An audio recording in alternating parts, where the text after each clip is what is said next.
this is what I think about all the time.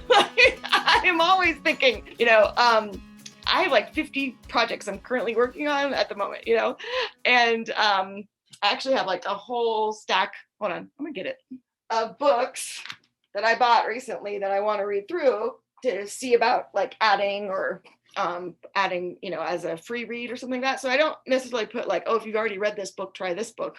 But I do have a lot of free read options. So if you already read a book, you can look through those free reads and find something. And the Facebook group is super helpful for that. The only thing right now, so people are like, oh, the book list is going to change for next year, that kind of thing.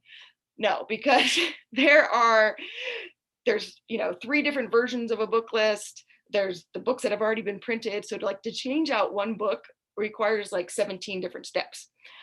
If there's a book though, like I know for cycle 4, that geology book suddenly became super popular. I don't know why, because it's an okay living geology book, but it's not like the best thing I've ever read in my life.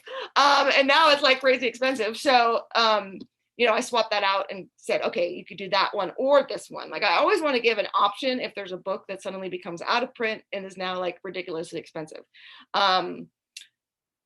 So for example, like, America Begins, like it's like my favorite book for Form 1 to teach about exploration, but you can't find it anywhere. So, that's why I did the YouTube videos of me reading it. But on the curriculum for cycle 1, I put, or read this book instead. That's really easy to find and at every library, So I always want to give like a choice, because I do think, okay, this book I do think is better. I do like America Begins better than the like Maestro books, but that one's really expensive and you can't find it, So you have to kind of give and take with like what's the best and what's ideal and what's actually practical for you all. But in terms of like adding to like the free reads, yeah, I'm always doing that. And always trying to like, if there's a new book that came out that everybody's raving about, read it, or books that added more diversity. I'm always looking at that.